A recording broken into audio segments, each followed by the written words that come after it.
안녕하세요. 리플 부부의 남편 미스터 리플입니다. 자, 오늘은 XRP에 대한 소식을 가지고 여러분들과 함께 나누려고 마이크를 켰는데요. 우리 같이 공유하고자 하는 내용은요, 되게 중요한 건데, 일단은 스테이블 코인의 이자 금지법이 암호 시장에 미치는 영향이 무엇인지 좀 살펴보고, 이러한 영향에 대비했을 때 우리 XRP 같은 경우에 이 부분에 대해서 어떻게 대처를 해야 되는가 라고 하는 부분을 여러분들과 함께 같이 나누는 그런 시간 갖도록 하겠습니다. 특히 미국에서 암호화폐 3법이 통과가 되고 있죠. 그러면서 지금 암호화폐 시장이 가격을 떠나서 구조가 변하고 있어요.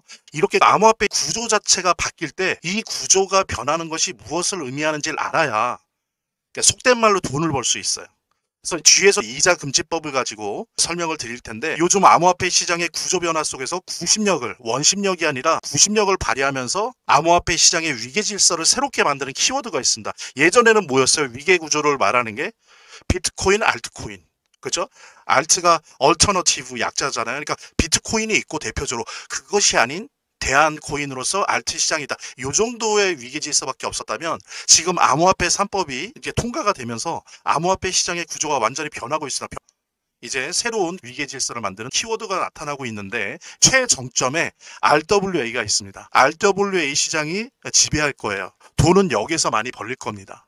예. 그 다음이 이제 달러 스테이블 코인인데, 달러 스테이블 코인은 돈을 벌 수 있는 곳이라기보다는 암호화폐 시장을 움직이는 그런 하나의 주춧돌이 된다는 의미에서 그런 거고요. 두 번째는 이더리움. 예, 이더리움이 커질 거예요.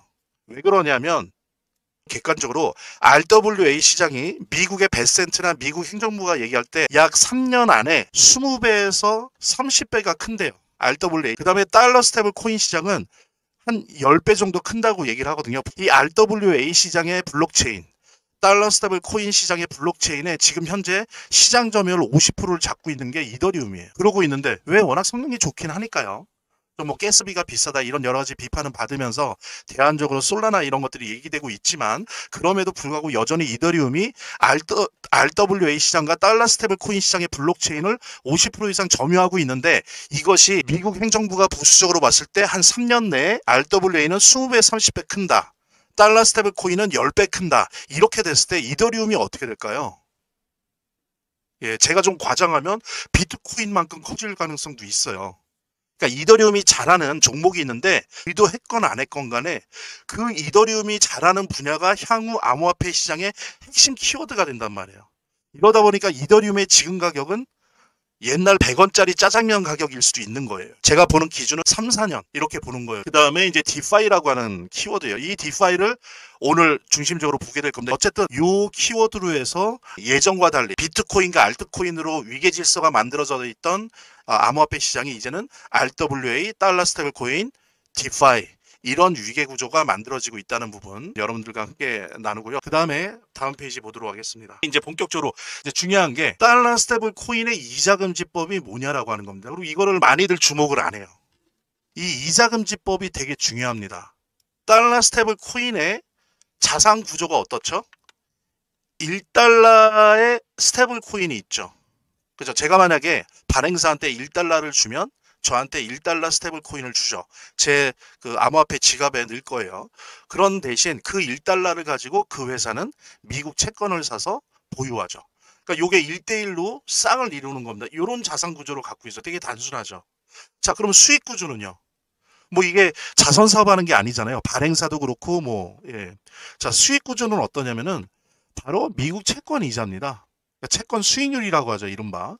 지금 뭐 되게 많은데, 일단 지금 오늘 기준으로 10년물 미국 채권 이자가 4.3%예요. 그러면 핵심은 뭐냐면 이 수익의 핵심 구조. 채권 이자를 누가 갖느냐예요. 누가 갖습니까? 저가 만약에 샀다 그러면 제가 갖나요? 아니면 제가 산 달러 스테이블 코인의 발행자가 갖나요? 요거를 지니어스 액트, 그러니까 지니어스 법, 그러니까 달러 스테이블 코인 법에서 규정하고 있어요. 지니어스 법을 통해서 발행자한테 주기로 결정한 거예요. 그러니까 제가 1달러를 주고 달러 스테이블 코인을 받았음에도 불구하고 저한테 주는 게 아니고 요 4.3%의 이자를 누구한테 준다? 발행자. 예, 만약에 제가 스타벅스 달러 스테이블 코인을 내가 1달러 주고 샀다 그러면 그 1달러에 해당되는 채권의 이자는 4.3%의 이자는 그 스타벅스가 받는 거예요. 이렇게 하기로 했어요. 원래 금융상품 기준으로 보면은 좀 이상한 겁니다. 역행하는 거예요. 원래대로라면 이 소비자가 가져야죠. 돈을 준 사람이 가져야지 그 돈을 받은 사람이 가지면 안 되는데 어찌 되었건 옳고 그름의 문제가 아니라 이미 이거는 별 논쟁도 없이 당연히 발행자가 갖는다. 그래서 요게 바로 이자 금지법이에요. 소비자한테 달러 스테이블 코인을 구매한 사람한테 이자를 주지 말아라. 그래서 이게 이른바 이자 금지법이 된 건데 이게 대단히 큰 변화를 일으킵니다. 암호화폐 시장에 이미 지금 모습이 드러나고 있어요. 이제 그 부분을 오늘 제가 여러분들과 함께 공유하려고 하는 겁니다. 빠르게 참여해 주시기 바랍니다. 자, 다음 페이지 넘어가 볼게요. 자, 그러면 이자금지법의 배경과 의미에 대해서 한번 살펴보도록 할게요. 왜 이렇게 된 거냐? 왜 소비자가 안 갖고 발행자가 갖게 된 거냐? 미국 채권을 대규모로 사주는 발행자를 우대하는 정책이에요. 그죠? 여러분들 달러 스테이블 코인을 트럼프 행정부가 왜 진행합니까? 미국의 채무 문제를 해결하려고 하는 거잖아요. 저기 이제 일본도 안 사주고 저기 중국도 안 사주고 달러를 찍어내야 되는데 찍어내질 못하고 이자만 계속 쌓이잖아요. 그래서 미국 채권을 대규모로 사주는 발행자를 구한 거잖아요. 드디어 천재적으로. 그래서 이제 지니어스 액트 천재 법안이라고 하지 않습니까? 그래서 그거를 사줄 수 있는 이 발행자를 우대하는 정책이라는 거예요. 우대. 단순히 저축하는 상품이 아니다. 이거는 발행자를 우대해서 채무 문제를 해결하는 정책이다라고 하는 입장을 명확히 한 거고요. 또 하나는 이겁니다. 이거를 해결하려고 하다가 미국 은행을 다 붕괴시키면 안 된다는 거예요. 달러 스테이블 코인을 샀는데 그 이자를 그걸 산 사람이 갖는다고 해봐요. 그럼 사람들이 미국 은행에다가 돈을 넣겠습니까? 돈 넣을 걸 다 달러 스테이블 코인을 사죠? 왜? 이자가 더 높잖아요. 미국의 보통 이자가 1, 2%예요. 예금 이자가. 보통 넣어놓는 거는 0.1%도 안 돼요. 그러니까 예금, 달러 스테이블 코인을 사는 소비자에게 채권 이자를 주게 되면 미국의 은행들이 다 망한다라고 본 거예요. 트럼프 행정부는.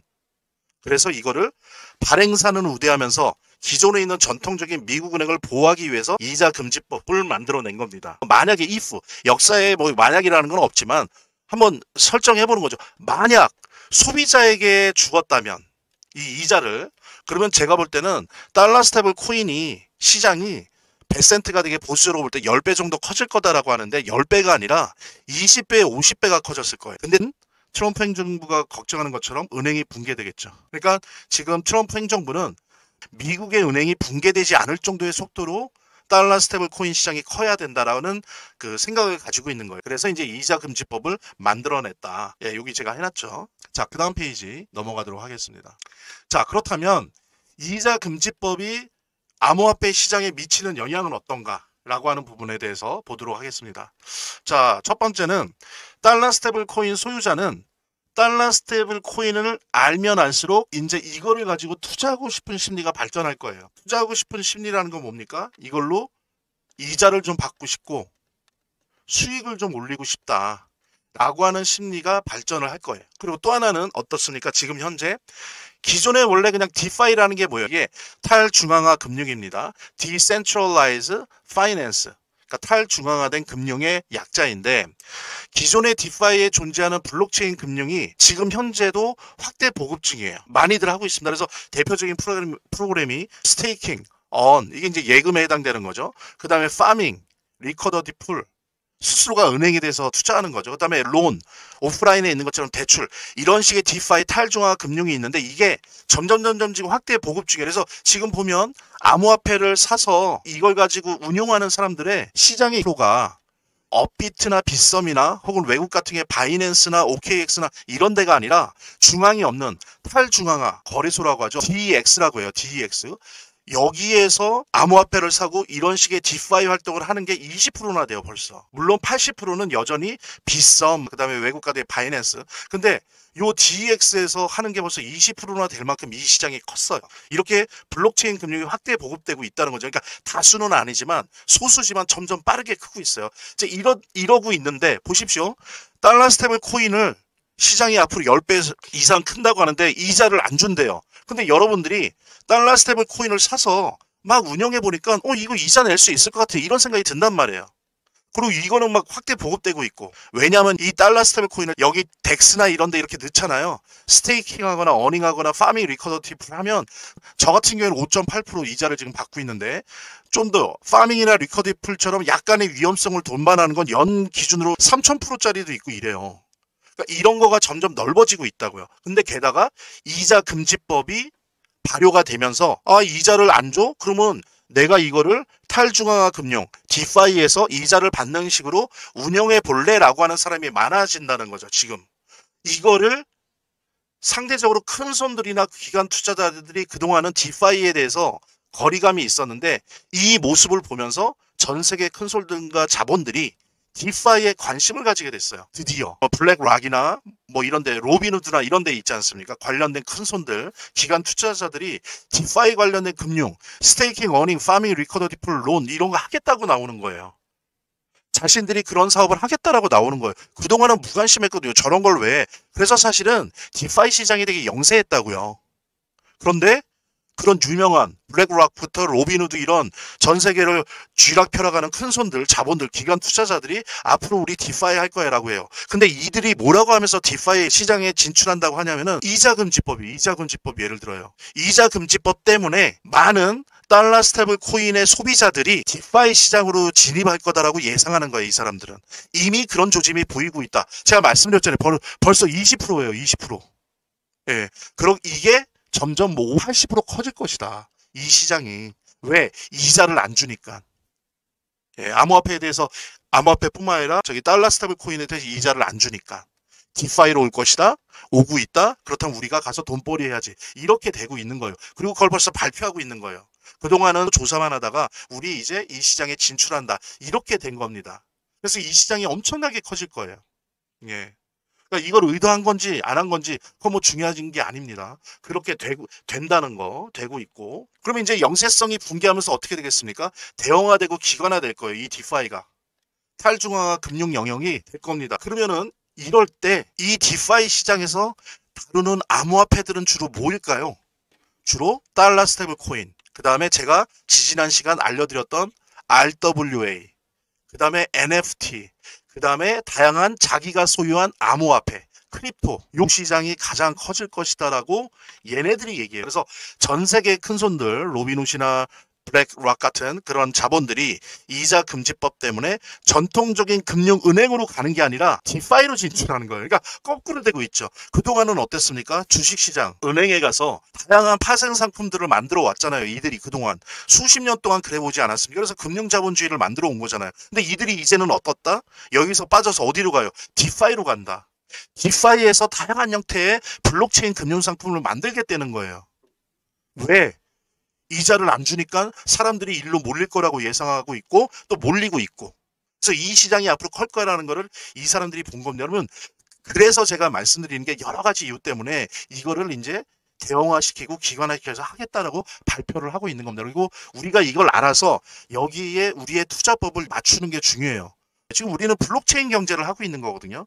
거기에 걸맞는 것들을 하는 게 중요한데 이제 얘네들이 그런 것들을 만들어내려고 하고 있다라는 부분을 여러분들이 좀 이해를 하시면 될 것 같고요. 다음 페이지 또 넘어가도록 하겠습니다.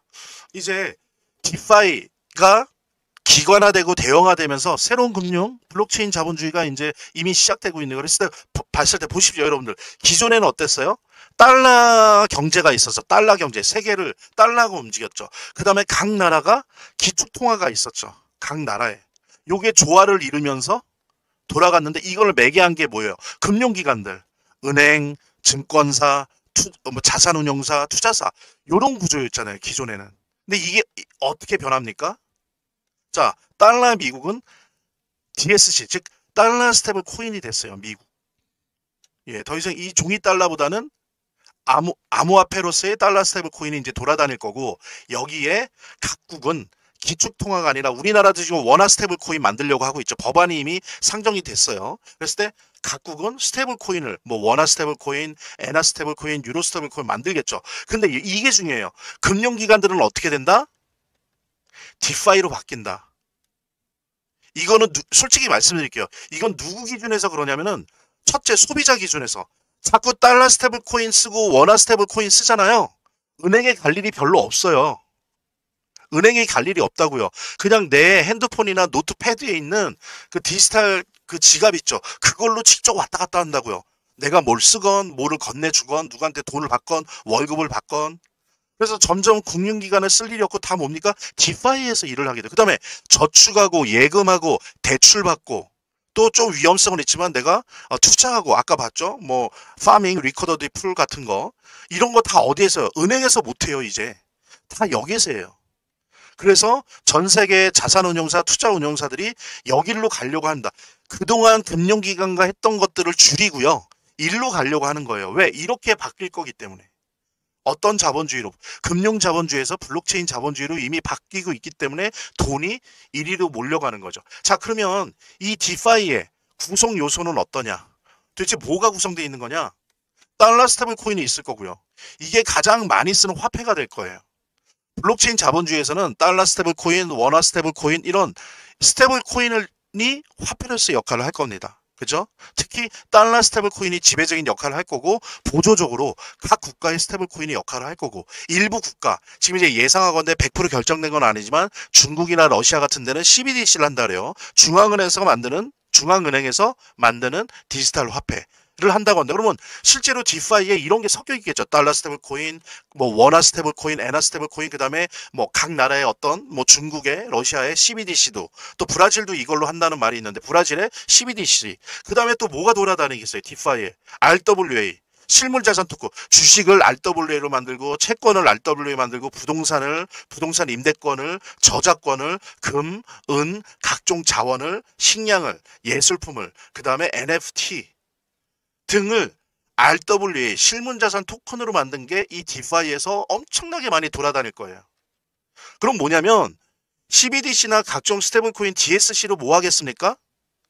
물론 밥을 먹고 하는데 쓰겠지만 디파이 내에서는 RWA 사면서 막 투자할 거예요. 주식 사듯이 채권 사듯이. 근데 이제 그거를 주식시장 가서 안 사고 채권 시장 가서 안 사고 이 블록체인 내에서 RWA로 살 거라고. 왜? 다 토큰화돼 있거든요. 삼성전자 주식도 토큰화돼 있고 SK 주식도 토큰화돼 있고 이런 식대로 간단 말이에요. 그다음에 여러분들 이미 보셨겠지만 지금 뭐야 그 뭐죠? 그 신용이 낮은 부동산들 경매 시장에서 그 경매도 다 토큰으로 만들어 갖고 지금 거래하고 있잖아요.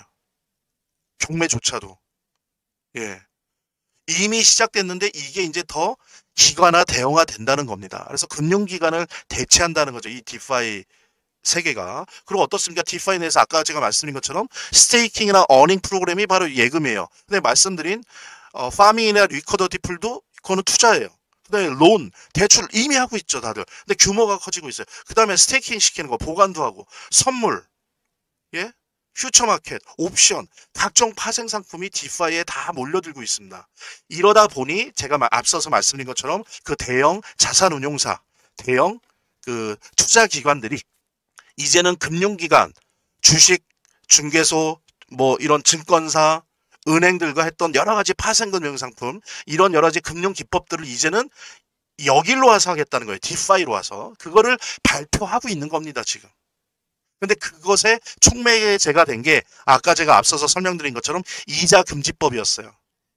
블록체인 달러 스테이블 코인이나 이런 여러 가지 스테이블 코인 시장이 이렇게 커질 텐데 여기에다가 대고 이자를 안 주겠다, 발행자한테 주겠다 이렇게 되니 이미 그런 모습이 보이면서 그 달러 스테이블 코인으로 이자를 받게 해주는 이 디파이 시장에 사람들이 가는 걸 보면서 그래서 그 비율이 벌써 20%가 되는 걸 보면서 전 세계를 좌우하는 그 물주들이 자본들이 기관들이 이제는 금융기관들이랑 파생금융 상품을 만드는 게 아니라 디파이로 가서 만들어야 되겠다라고 발표하는 거예요.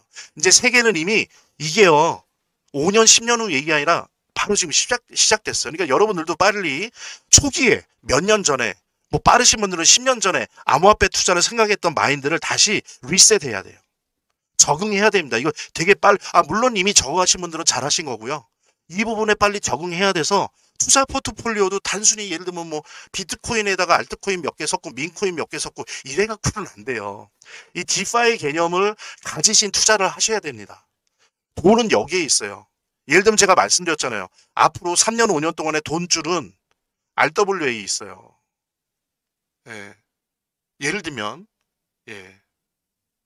그래서 그런 부분들에 대해서 우리들이 저를 포함해서 여러분들도 함께 빨리 적응을 하자. 그래서 새로운 투자 포트폴리오를 짜자라고 하는 의미로 제가 이 시간을 마련하고 있습니다. 자, 그 다음에 XRP 같은 경우에는 파이코인이랑 상황이 너무 다릅니다. 예, 뭐 이번에 알트 초기 불장에서도 많이 이득을 보았고 저도 사실 많이 이득을 봤어요. 근데 자, 현물 ETF 상장 문제가 있죠.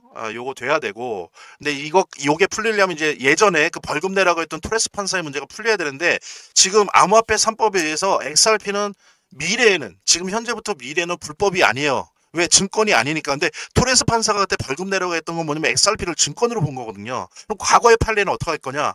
토레스 판사가 요거를 해결을 해줘야 된단 말이에요. 깔끔하게. 그러면 현물 ETF 상장되는 건 아무런 장애가 없어요. 됩니다. 그럼 현물 ETF 상장된다 그러면 이더리움이나 우리 비트코인 봤을 때처럼 도대체 몇 배가 뛸지 모르는 거예요, 이게.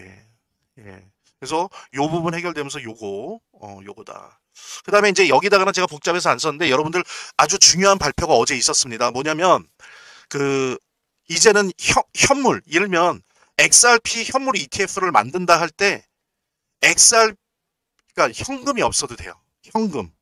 그냥 XRP만 갖고 있어도 XRP ETF를 만들 수 있게 됐다. 그러니까 뭐냐면 그런 파생 상품을 만드는 금융사에서 XRP나 기타 다른 암호화폐들을 하나의 자산으로 인정해 준 거예요. 이게 의미가 되게 크거든요. 그 얘기는 뭐냐면 현물 ETF 상장이 더 쉬워진 거예요. 게다가 이런 토레스 판사 문제만 해결되면 더 이게 확률이 높아진다. 부분 요거 확인하고요. 그 다음에 하나는 XRP의 한계는 뭐냐면 좋은 부분도 있지만 이더리움 등 XRP가 기반하고 있는 게 리플 레저라고 하는 블록체인인데 그 다음에 이제 이더리움도 여기에 플러스가 되긴 했습니다. 근데 이더리움 등의 기타 블록체인들과 디파이, 아까 앞에서 봤죠. 탈중앙화 금융을 수행할 수 있는 랩 솔루션이 다양화돼야 돼요. 이 랩 솔루션이라는 건 뭐냐면 이런 겁니다. XRP를 솔라나 기반의 디파이 경제에서도 쓸 수 있게 이게 랩을 씌우는 거예요. 원래 XRP가 있는데 이거를 솔라나에서 움직이는 솔라나 XRP로 랩을 씌우는 거. 뭐 또 이더리움에서 움직일 수 있는 이더리움 랩을 씌우는 거, 바이낸스에서 움직일 수 있는 바이낸스 랩을 씌우는 거, 이런 건 이제 랩 솔루션이라고 하는데 이런 부분이 XRP가 약합니다. 그래서 이런 부분이 더 광범위 되어서 다양화돼야 실사용이 더 많아지겠죠. 실사용 영역이 많아지고 이런 부분들도 함께 특히 XRP는 좀 보강을 해야 되는데 이게 좀 다른 부분에 비해서 약해요. 또 하나는 기존의 XRP로 구성되는 이건 마찬가지입니다. 파이코인과 RWA 이제 구성할 때가 됐어요. 특정 자산을 XRP로 쪼개서 XRP로 구매하고 투자할 수 있는 그런 RWA, 그러니까 실물 자산 토큰 이거를 빨리 구성해 나가면서 이 시장을 선점해 나가야 된다. 그리고 그 얘기는 뭡니까? 이 RWA를 구성했잖아요. 그럼 그거는 XRP의 블록체인을 쓰는 거예요. 그러니까 어떻게 되는 거예요? 막 쓰니까 가스비나 거버넌스 비용이 필요하죠. 그럼 그 비용을 뭐로 내겠어요? RWA 토큰으로 안 낸다고요? XRP로 내요. 그럼 XRP 사용이 많아지는 거잖아요. 그럼 가격이 상승하는 거예요. 자, 그런 거기 때문에 이런 걸 빨리 해야 된다는 겁니다. 늦으면 안 되고요. 그 다음에 요즘 약간 지체되고 있는데 스위프트 대체 속도를 좀 더 빠르게 진행을 해야 된다. 그래서 뭐 일각에서는 스위프트랑 연대한다 이런 얘기도 있었고 저도 뭐 오케이 했지만 다시 갈링하우스가 말했죠. 우리는 연대가 아니라 완전히 대체할 거다. 그러니까 이거 좀 양반스럽게 표현한 건데 뭐 시체말로 얘기하면은 스위프트를 박살내겠다는 거죠. 그래서 내 걸로 다 쓰게 할 거야, 전 세계가. 최소한 50% 이상 다 XRP 레저로 쓰게 할 거야. 국제 송금거래는 지금 그런 이제 야망을 드러내고 있는 건데 맞습니다. XRP 그러려고 만든 거거든요. 이게 이제 아시는 것처럼 이더리움이나 비트코인이라고 목적이 다릅니다. 우리 파이코인도 목적이 다른 것처럼 XRP도 이더리움이랑 비트코인이랑 경쟁하려고 만든 게 아니에요. 얘는 처음부터 국가와 금융기관들이 블록체인 세계에 들어오겠구나. 그럼 국제송금이나 이런 게 더 중요해지겠구나. 그럼 우리는 국제송금의 특정화된 블록체인을 만들어야지 하면서 초기 투자자들 돈 받아서 이제 개발을 한 거거든요. 근데 그 길대로 되고 있는데 어쨌든 요 스위프트 대체 속도를 더 빠르게 진행을 해야 XRP가 좀 더 가격 상승에 어떤 기회들을 잡을 수 있다라고 말씀드릴 수 있을 것 같습니다. 오늘 제가 그래서 스테이블 코인의 이자 금지법이 우리 암호화폐 요 시장에 어떤 큰 변화들을 일으키는지 결국에 이자 금지법 덕분에 이 디파이 생태계가 커지게 생겼어요. 그리고 함께 RWA 시장이 크게 생겼어요.